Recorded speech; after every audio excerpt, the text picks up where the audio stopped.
What's up, bros? Today we're going to talk about what's going on this week in Destiny. So, this week in Destiny, we are sharing more details about new content coming to the Desert Perpetual raid, okay? As well as some changes we have planned for the portal in September. It might look like that is still very far away, but nope, the Ashen Iron update is dropping on September 9th. But that's just a little bit over 2 weeks, but let's stay focused on the present for now. Here are the topics for the day. Okay, introducing the Epic Raid. Updates coming to the portal in Ashen Iron, a monument to seasons past, complete your seasonal challenges soon, mayhem, mayhem, mayhem. All right, looks like things are about to get interesting. The Desert Perpetual expands soon.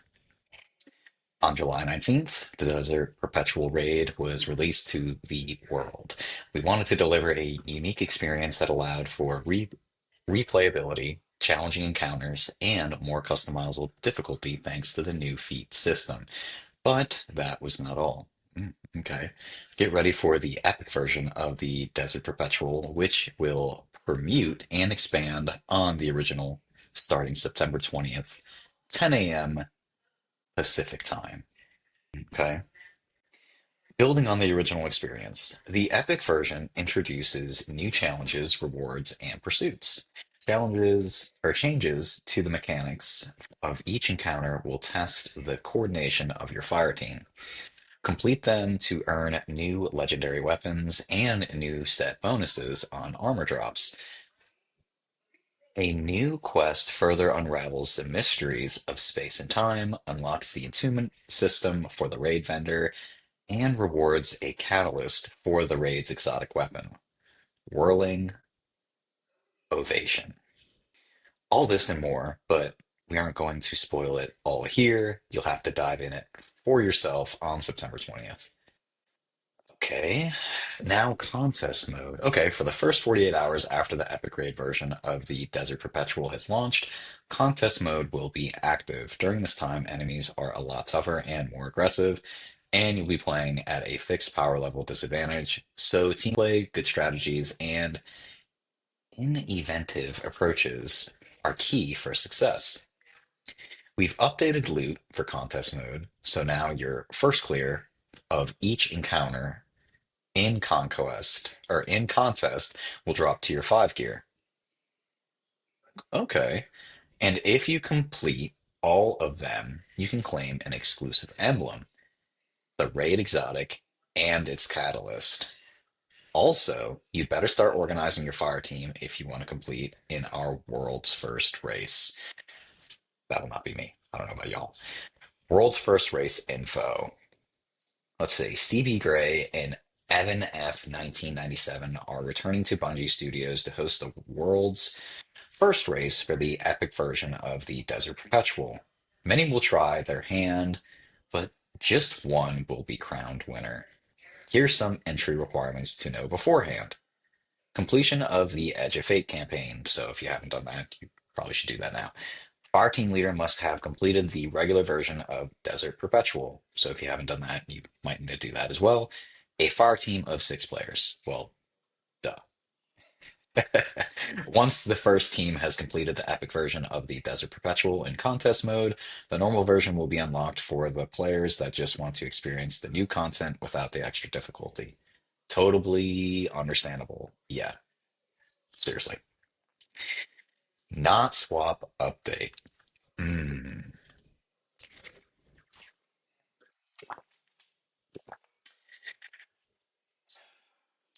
I don't know if I'm like this. I don't know if y'all are gonna like this. With the release of the Epic Raid, to keep success in encounters focused on action gameplay and create a level playing field for players across platforms, we are rolling out a new version of Not Swap for contest mode.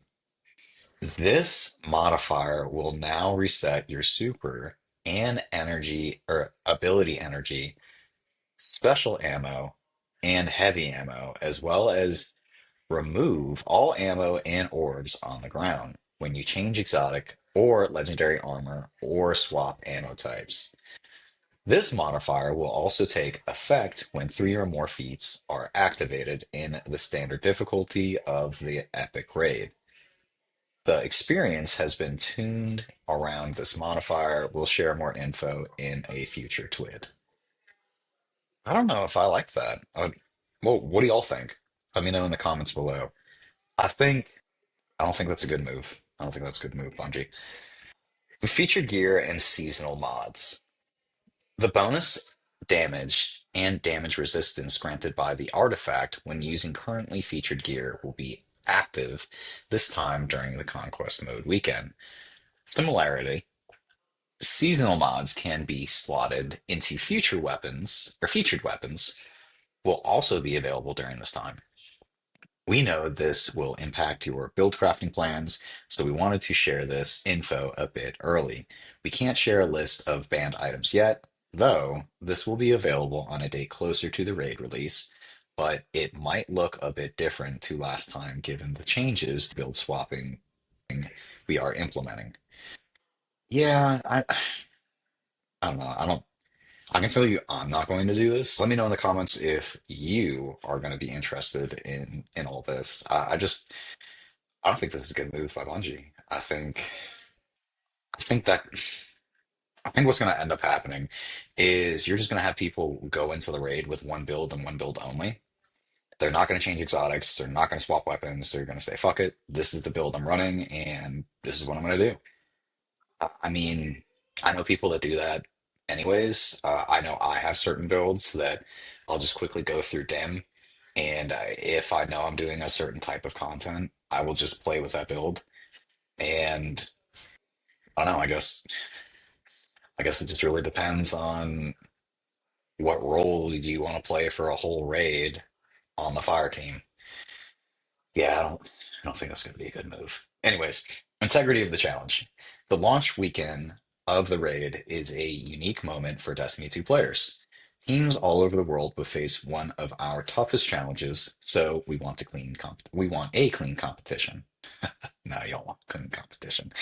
That's why our security team will be watching closely, analyzing every encounter and raid completion to find any player that's breaking our terms of service.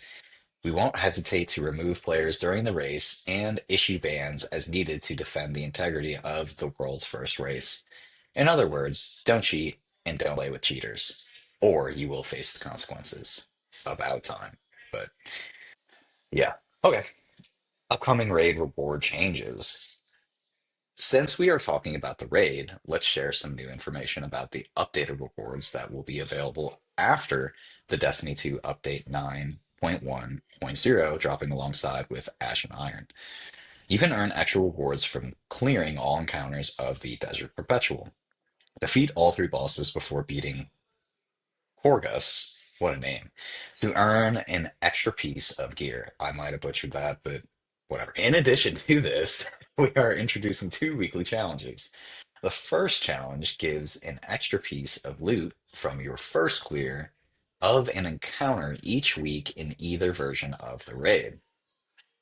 Okay. Completing this challenge will unlock an additional one that provides bonus loot from just the epic raid. The loot from these challenges drops has bonus seasonal power and drops at an upgraded tier based on the number of active feats. We're also making some improvements to gear tier in the Desert Perpetual. We're removing the requirement to complete the Combined Mastery Triumph to increase your gear drop tier. Now all Desert Perpetual gear will drop at tier 2 in the standard version and tier 3 in the epic raid, no matter your current power level. In addition, we have added a chance for all gear earned during a full clear to drop at up to +2 from your base tier. Add feats to increase your chances. At last, an often requested feature for raids is arriving with Ashen Iron. Players who complete the map and compass quest as well as the epic raid can then approach the simulant Anisable, yeah, to receive a new quest. Completing this new quest will unlock the ability to attune to any previous previously acquired piece of gear from the Desert Perpetual, improving its chances of dropping from any encounter. Okay, Bungie Rewards extension. The Desert Perpetual Bungie Rewards dates have not or have been extended. English, I can sometimes speak it. Players now have until December 5th, 9:59 a.m. Pacific time to complete the Desert Perpetual raid, regular or epic, and unlock the raid jacket and raid sling bag Bungie rewards. These Bungie rewards will be available for purchase until January 6th, 2026, 9:59 a.m. Pacific time. All right, and they show this bag. It's a very generic bag, probably working with somebody off of Alibaba, and it's probably a $2 bag that they're going to sell for. Oh, look at the drippy jacket. Okay. Yeah, probably bought this bag and jacket for a combined $5 and want to sell it to us for about 75. The portal updates. Hey, Guardians. The Portal dev team here. See that you are all loving check notes, Caldera, and K1 logistics. Not really. A lot. Maybe too much. What do you mean by the mines? The salt mines? Oh no. Either way, in Ashen Iron, we are adding more variety to the portal, keeping all activities worthwhile, but also making them more time equivalent and risk and challenge equivalent while you progress your power. Incoming improvements. The portal is a better place when there are more options to play that are optimal or close enough that you don't feel constrained to a handful of missions to play. Yeah, fucking doing your 40 hours a week of solo ops, huh? Yeah. We need Fireteam ops to be better, to be in a better place to play. Yeah, there you go. Either with your friends, with new friends via Fireteam Finder, through matchmaking, or even as a solo guardian wishing to solo a strike. So, some op categories are going to get increased rewards, and some op categories and activities are going to get slightly reduced rewards. Okay, cool. The solo ops dominance is especially stark between 400 and 450, where the best way to obtain prime Ingrams is to get A grades as fast as possible. We want to make this a more interesting portion of the game, one that makes attaining prime Ingrams in the portal more rewarding. Okay. Starting next week with Bungie 2 update 9.0.0.8, we are increasing the time limits in Fireteam Ops direct launch matchmaking tiers, giving players significantly more time to complete challenges match-made grandmasters. This should help players reach A grades more consistently, resulting in better rewards. Additionally, we have some other improvements planned for the portal in Ashen Iron and forward. The time bonus system should give more value in trading off speed versus killing everything in kill-based activities in Fireteam Ops and have a meaningful role in earning scores in solo and pinnacle ops. Good grades in Fireteam Ops should be less risky and less challenging to get than they are now, and closer to solo and pinnacle op activities. Fireteam Ops should be at least as good a place to earn power as solo or pinnacle ops, and match-made Fireteam Ops should be more viable at high power levels. The way that equipped power and account power work is confusing. We are fixing that. We would like more variety in Pinnacle Ops, including a way to earn Pinnacle Ops gear via matchmaking. We would like to give more regular opportunities to matchmake into Marquee activities like Onslaught and the Coil. It's been a while since I played Onslaught. We want to make it easier and more obvious for everyone in the fire team to get the best rewards, even at wide power differentials. Okay, we think Various banes, challenges, and boons should be well balanced against each other. Yeah. We also think there should be more things to do in general. Yeah. As we add brand new activities to the portal and bring older legacy activities in, we want to be able to feature these more effectively for daily power gain. It would be great if conquests were repeatable for portal rewards.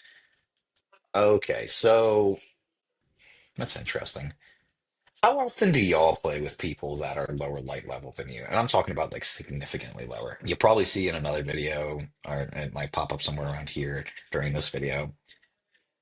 I am helping my girlfriend go through the light grind right now. She enjoys playing Destiny with me. It's just something we do for quality time.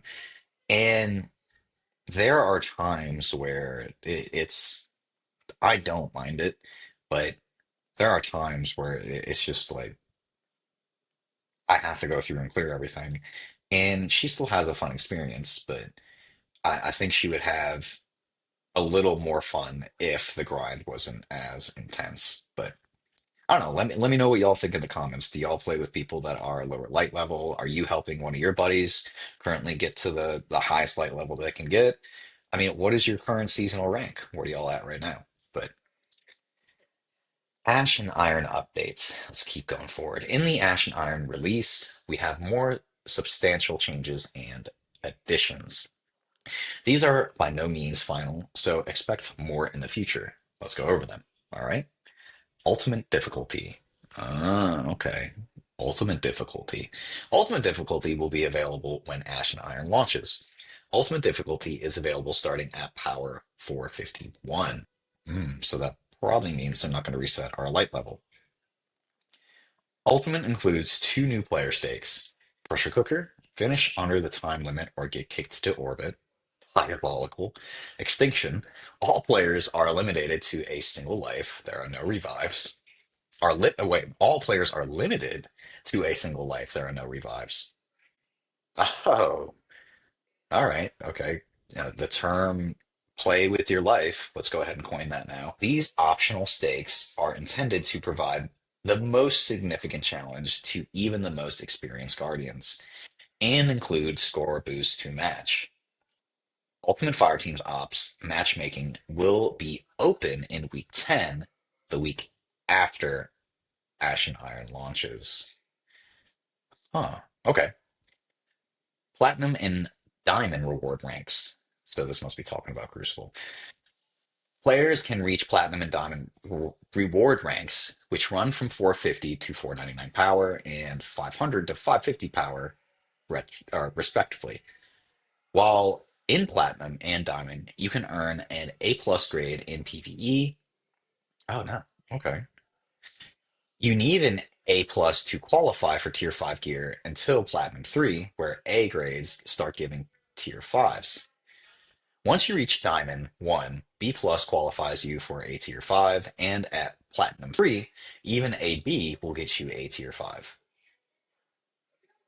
Hmm, okay, that probably will change the way we do a little bit of content moving forward, or just what we're going to play moving forward. Reward multiplier changes. We are changing the reward multiplier to use a count highest power rather than equipped power to determine the bias of the multiplier. This applies to PvP in the portal also. You will still need to have new or featured armor on to get up to 10% scoring bonus. No swapping at the end of the activity, however. We track this value for the entirety of the activity.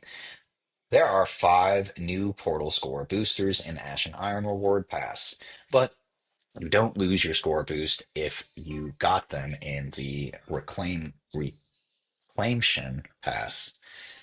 Okay. You can still earn these 3%, or you can still earn 3% for each of the new boosts, up to 15% total score bonus. If you are already at 15% score bonus, you get 10 enhancement cores instead of the boost. I mean, I think 10 is a little stingy, but I don't know. What do y'all think? You think it's fair? You think it's foul? I think it's a little foul. All right, limit time adjustments. All activities have had their time limit adjusted based on the actual play data from the past few weeks. Rather than pre the Edge of Fate times, many things are coming down to a reasonable level. Looking at you, 35-minute star-crossed timer, and you too, 8-minute Caldera timer. Yeah. Oh, man. Other things are increasing. Let's see. What is this? Normality, inverted spire, onslaught. To give you more time to get those bonus points. Thank you. Not all missions are made the same. Bonus timer will award a minimum of 5% score bonus for coming under the timer. In the future, we are looking at ways to help you visualize this in the custom screen when you are looking at your projected score. Yeah, I mean that would be pretty nice. Loadout restrictions. When we launched the Edge of Fate, we were worried about the effects of loadout swapping in the portal with Armor 3.0, so we significantly increased the scoring value for locked loadouts, making it very advantageous to play with. English. This made it a bit too easy to earn good scores in expert difficulty, compared to adding Banes in challenges and raising the combat level of the activity. Hmm.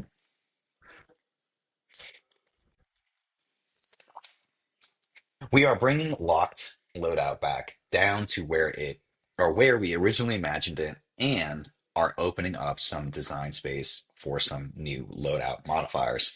We are adding a new loadout player state called Touche, which combines locked loadout and avant-garde restrictions, as well as scoring for both. Bro.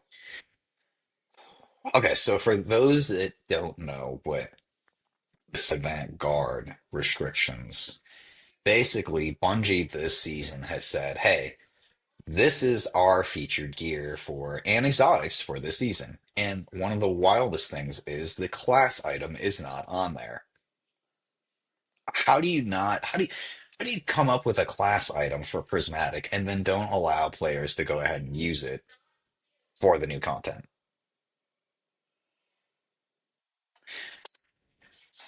So basically it locks you into to go back to what I was saying is you can only use this featured seasonal gear. And if it doesn't fall within the seasonal featured gear, you can't use it. And that limits you to so much as far as build crafting. Or, I mean, I'm sure we all have certain builds with certain exotics that now we can't use because it is locked or restricted for use. How do you how do you make a game and market around, hey, we want you to make these builds and you play whatever style of play that you like, but also in the same sentence go, just don't use this shit. What? We are also adding a selection of new loadout restriction modifiers alongside these, starting at the expert tier. Just three examples: explosive weapons, including rocket assistant ones, medieval weapons, you can guess which, Old West weapons, yeehaw, hilarious.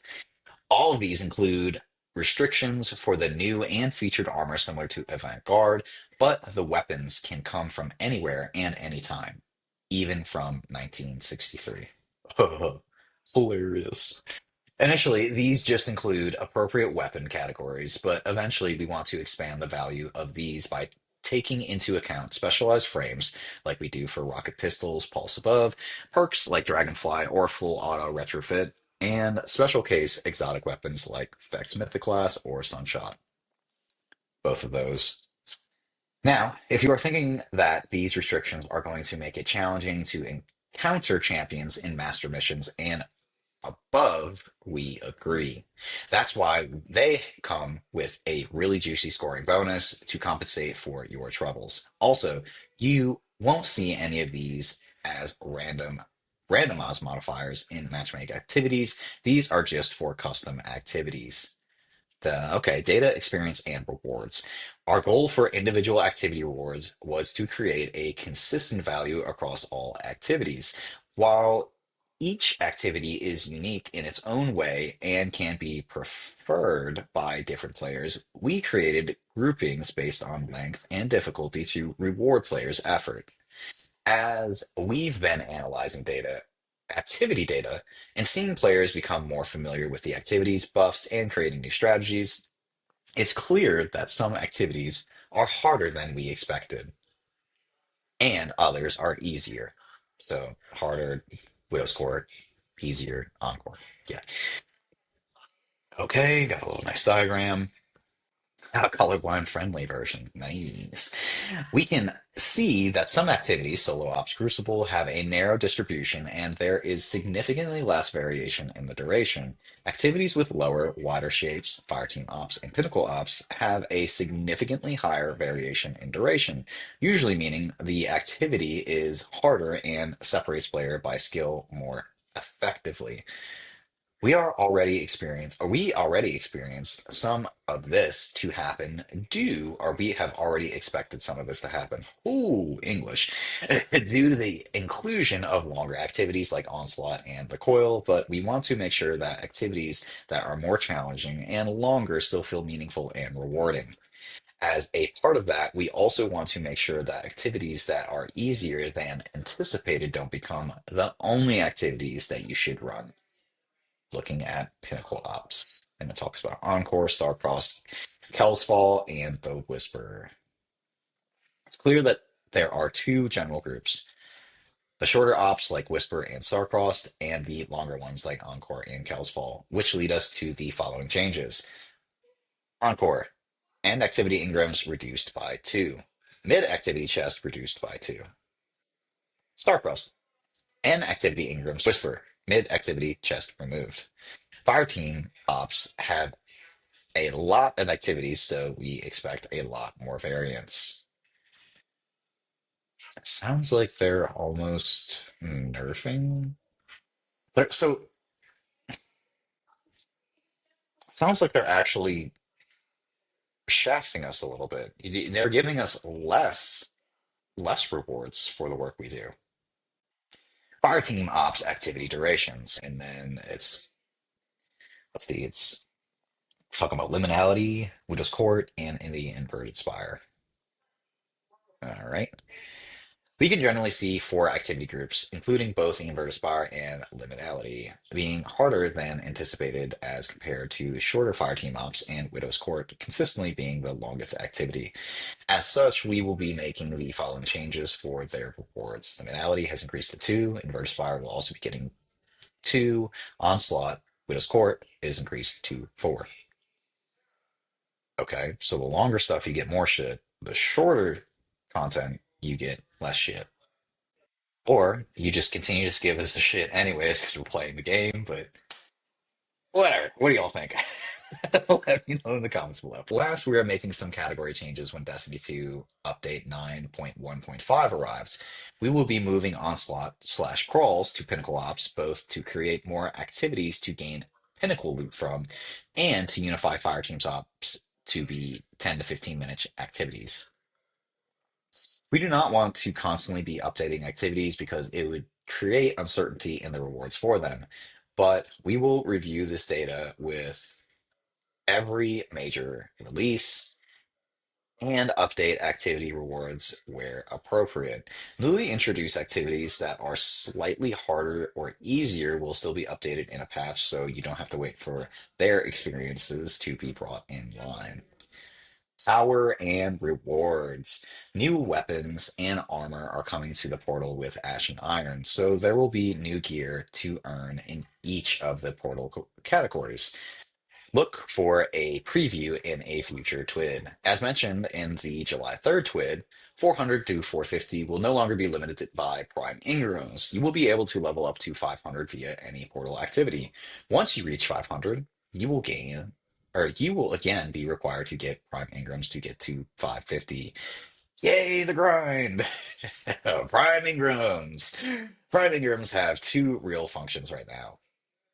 They are a random, rare chance to get a gear tier boost over what you would normally get, and they are the primary way of earning power once you get to 500. However, because they slide into your loot stream without any fanfare, they can sometimes get lost. Starting in Ashen Iron, these engrams will no longer automatically decrypt once they hit your inventory. Instead, you will need to take them to Master Raoul to find out what you got. Just like Destiny 1. Yay! So back to the part-time job of hanging out with Master Raoul, the going through your vault, figuring out what you need to keep and what you don't need to keep. It's like I'm playing mini games within this game. What do y'all feel when it comes down to getting rid of old shit or putting new shit in the vault or just constantly going back and forth with Master Raoul? Let me know in the comments below. Okay. Additionally, rather than just giving you a single chance at a prime Ingram at the end of each portal activity, you will now get multiple chances based on the number of completion rewards from the activity. New activities and bonuses. Now let's focus on the activities coming to the portal with Ashen Iron on September 9th. Fireteam Op activities. A brand new activity type called Redacted. More details in a future TWID. Two, two battlegrounds. Behemoth, Echo, Core. Three strikes. Hypernet Current.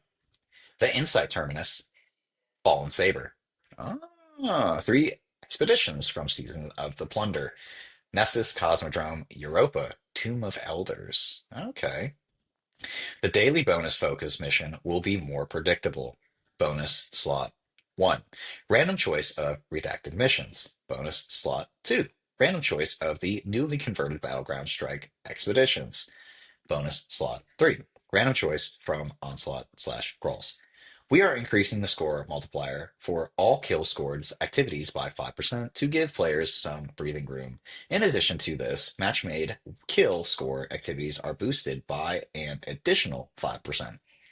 So you can get a total of 10. Nice. Pinnacle Op activities, 3 dungeon layers. More info on a future TWID. 2 exotic missions.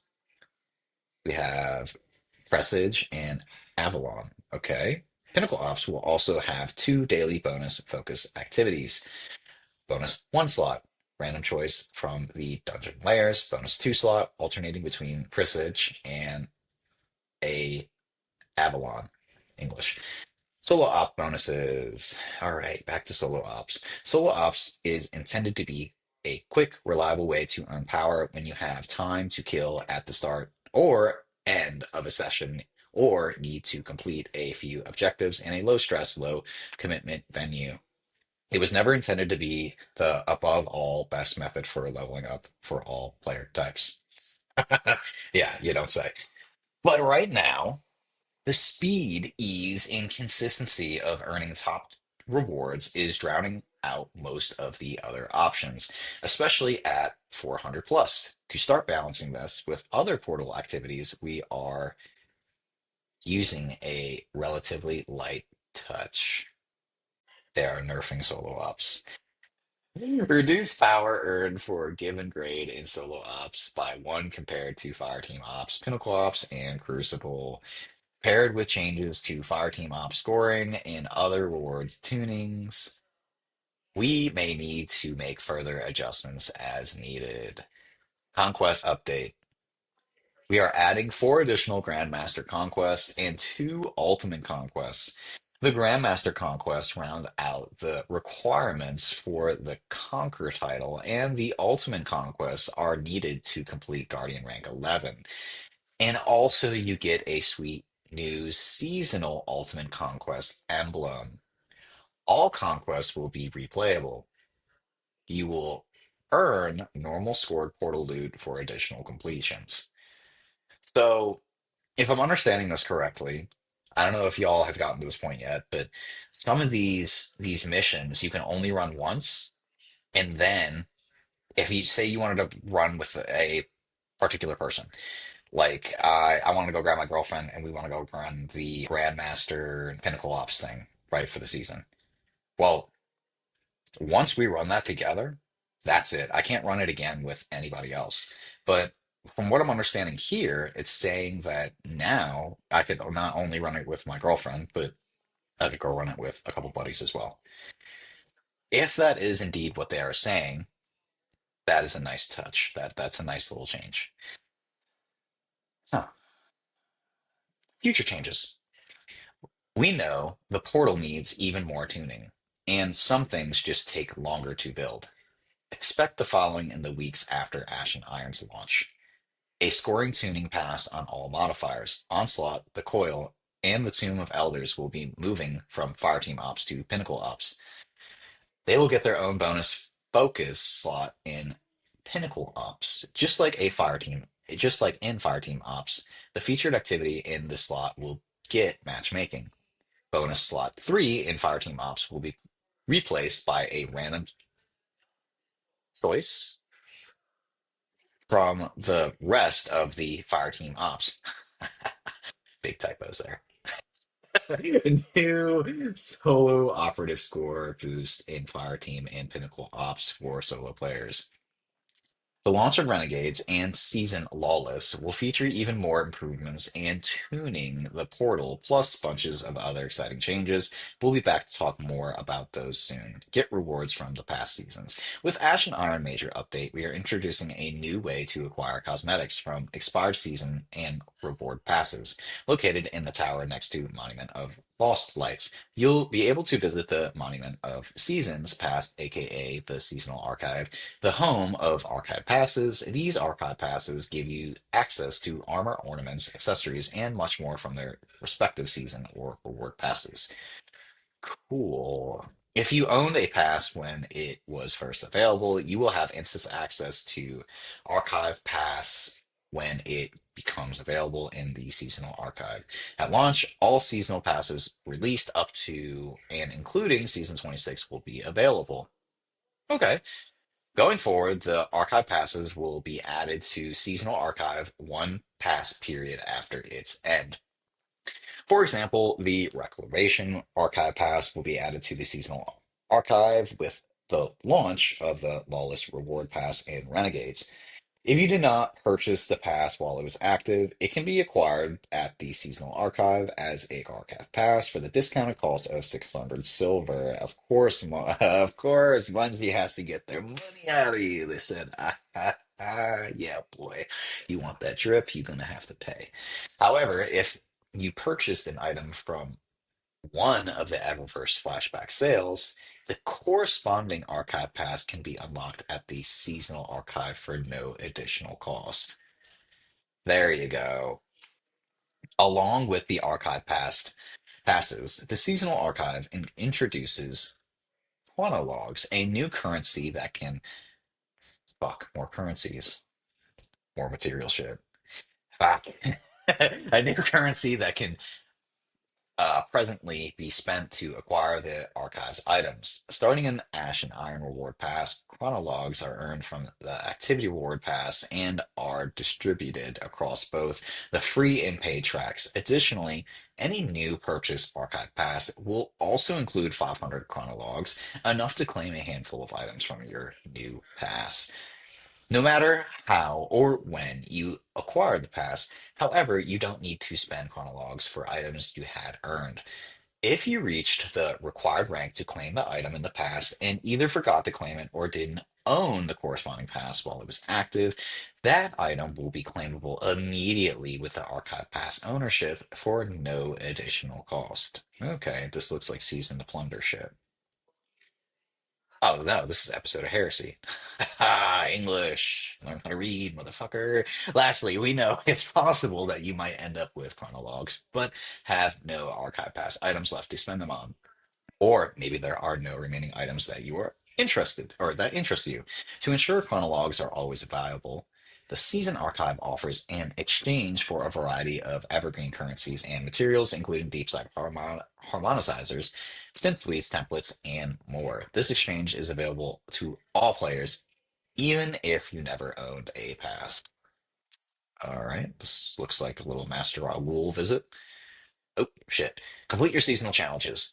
The current list of seasonal challenges will reset when Ash and Iron arrives on September 9th, so this is a general call for everyone that aiming for everyone that aiming to earn some extra bright dust and XP.